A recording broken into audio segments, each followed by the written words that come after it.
ഇത്രയും കാലം അവളുടെ വാലായി നടന്നിട്ട് എനിക്ക് എങ്ങനെയാണ് മോളെ ഇത്ര പെട്ടെന്ന് അമ്മയെ തള്ളി പറയാൻ തോന്നി? ഇവിടെ ജോലിക്ക് വരുന്ന പെണ്ണുങ്ങളാണ്. ഇടയ്ക്ക് ഇങ്ങനെ വന്നിട്ട് തുടച്ചടിച്ച് പോലുണ്ട്.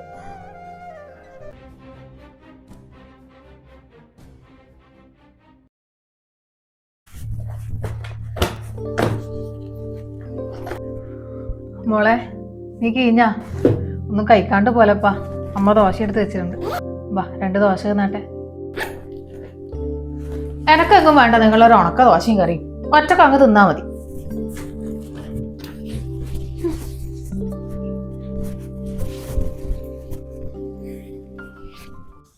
മോളെ ബ്രേക്ക്ഫാസ്റ്റ് കഴിച്ചിട്ട് പോ. അമ്മ രാവിലെ തന്നെ കഷ്ടപ്പെട്ടുണ്ടാക്കിയല്ലേ. എനക്ക് വേണ്ട അച്ഛാ. ഒന്നാമത് ഇതെല്ലാം തിന്ന് മടുത്തു. എൻ്റെ ഫ്രണ്ട്സ് എന്തെങ്കിലും അടിപൊളി ഫുഡ് കൊണ്ടുവരും, ഞാൻ അത് കഴിച്ചോളാം. എന്നാ പിന്നെ ഒരു ഗ്ലാസ് പാലൊന്നും കുടിച്ചിട്ടു. അമ്മ ഇപ്പം എടുത്തിട്ട് വരാം. നിങ്ങൾക്ക് എന്താ പറഞ്ഞാൽ മനസ്സിലാവൂലേ? എനിക്ക് വേണ്ടെന്നല്ലേ പറഞ്ഞേ? അതല്ലപ്പാ, ഉച്ചവരെ എനിക്കവിടെ നിൽക്കണ്ടല്ലേ, പിന്നെ ക്ഷീണാവും. അമ്മ ഇപ്പം എടുത്തിട്ട് വരാം.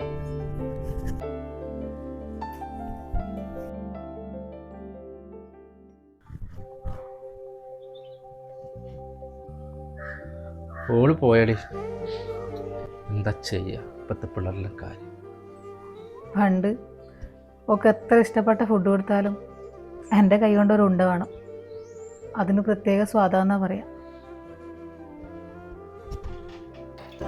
അമ്മേ ഒന്ന് വാഴ്ത്താ അമ്മ. എന്റെ പൊന്നും മടിച്ച് നീ ഇത് തിന്നു കഴിഞ്ഞിട്ടില്ലേ? അമ്മ തന്നാലും എഴുതി. അയ്യടാ, അപ്പൊ വലുതായിട്ട് എനിക്ക് ആരാ വാരിത്തരുവോ? എന്തേ, ഞാൻ അമ്മേനോട് തന്നെ പറയൂ. അപ്പൊ കല്യാണം കഴിഞ്ഞാലോ? അപ്പൊ അമ്മേനെ കുട്ടിപ്പൊന്തേ. അയ്യാടാ.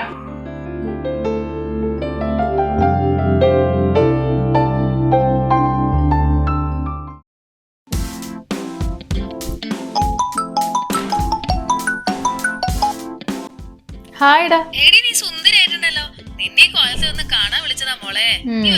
ഞാനും ഒരുങ്ങി കഴിഞ്ഞു. എന്നാലും നീ വരാത്തത് മഹാ ബോറായി പോയിട്ടാ.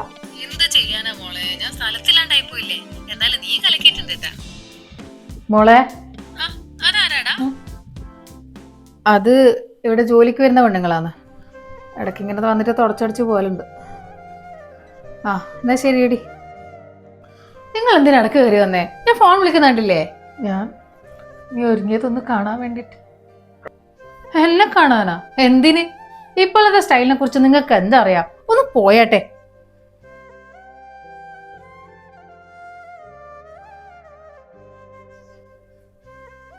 അമ്മേ ഒന്നിങ്ങ് വന്നേ, ഒന്ന് മുടിയെ കെട്ടിത്തന്നേ. എന്താ പൊന്നു? അമ്മ എത്ര സമയം വിളിക്കുന്നു, ഒന്ന് മുടി വാരിത്താ. എടി ഞാനിവിടെ തിരക്കിട്ട പണിയിലാന്ന്, നീ കണ്ടിട്ടില്ലേ? നിനക്കിവിടെ ജിഷേച്ചിന്റെ വീട്ടിൽ പോകാനല്ലേ, ഒറ്റക്ക് അങ്ങ് കെട്ടിയാ പോരെ? അയ്യടാ, അമ്മ കെട്ടിത്തന്നാലേ സുന്ദരാവൂ. ഒന്ന് കെട്ടിത്താ അമ്മ. ഈ പെണ്ണിന്റെ ഒരു കാര്യം. പിന്നെ ഞാനുണ്ടല്ലോ.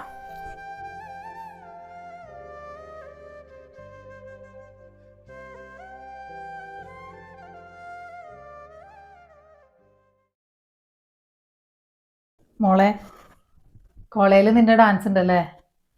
എന്നോടൊന്നും പറഞ്ഞിട്ടില്ലല്ലോ. അപ്പുറത്തെ വീട്ടിലെ രമണി ചേച്ചി എന്നോട് പറഞ്ഞേ അവരെ മോളെ ഡാൻസ് കൊണ്ടുപോലും.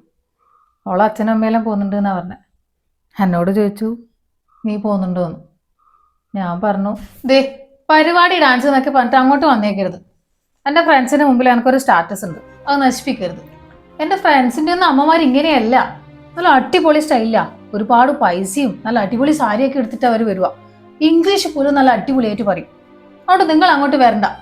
എനിക്ക് നാണക്കേടാ. പോകുമ്പോൾ അതിലൊന്ന് അടച്ചേക്ക്, എനിക്ക് പഠിക്കാനുണ്ട്.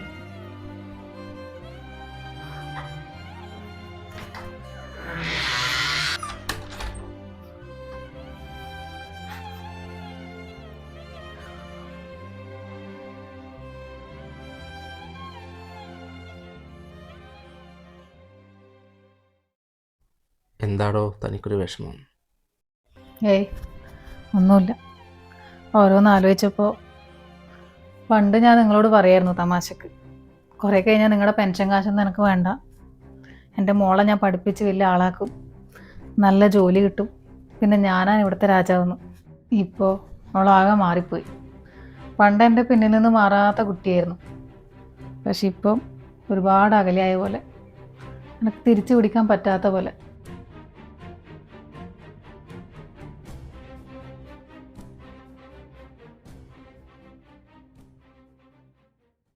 മോളെ,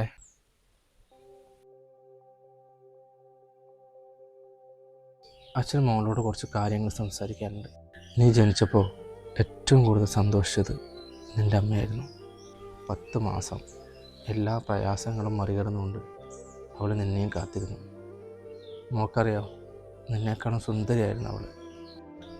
നിന്നെ പ്രസവിച്ചത് മുതൽ അവൾ പിന്നെ അവളുടെ സൗന്ദര്യവും കാര്യങ്ങളെല്ലാം മറന്ന് നിനക്ക് വേണ്ടി ജീവിക്കാനുള്ള നെട്ടോട്ടത്തിലായി. പിന്നെ നിനക്ക് വേണ്ടിയിട്ടുള്ളൊരു ജീവിതമായിരുന്നു അവളുടേത്. അതിനുവേണ്ടി അവളുടെ എല്ലാ സുഖ സൗകര്യങ്ങളും അവൾ തിരിച്ചു. പിന്നെ നീ വളർന്നു വലുതായപ്പോൾ ഒരു നല്ലൊരു കോളേജിൽ തന്നെ ചേർത്ത് പഠിപ്പിക്കണം എന്നുള്ളത് അവളുടെ ഒരു ആഗ്രഹമായിരുന്നു. അതും അവൾ സാധിച്ചു. കുറച്ച് നാളായി നിൻ്റെ പെരുമാറ്റം ഞാൻ ശ്രദ്ധിക്കുന്നു. നീ അമ്മയെ തീരെ ഗവനിക്കുന്നില്ല. നിൻ്റെ ഇഷ്ടം, നിൻ്റെ ആഗ്രഹം, അതായിരുന്നു അവളുടെ ചിന്ത മുഴുവൻ. അതിനിടയിൽ അവൾ അവൾക്ക് വേണ്ടി ജീവിക്കാൻ മറന്നുപോയി. ഇത്രയും കാലം അവളുടെ വാലായി നടന്നിട്ട് എനിക്കെങ്ങനെയാണ് മോളെ ഇത്ര പെട്ടെന്ന് അമ്മയെ തള്ളിപ്പറയാൻ തോന്നി? നീ എപ്പോഴാണ് ഇതൊക്കെ പഠിച്ചേ? നീ അമ്മയെ സ്നേഹിക്കണം മോളെ. അവളത് അർഹിക്കുന്നുണ്ട്. ഈ ലോകത്തുള്ള എല്ലാ അമ്മമാരും മക്കളുടെ സ്നേഹം അർഹിക്കുന്നുണ്ട്. സോറി അച്ഛാ, ഞാൻ ഇനി അമ്മയോട് അങ്ങനെ ഒരിക്കലും പെരുമാറൂല. മോളെ, കണ്ണുണ്ടാകുമ്പോൾ കണ്ണിൻ്റെ വില അറിയില്ല. അത് നീ ഓർത്തണം.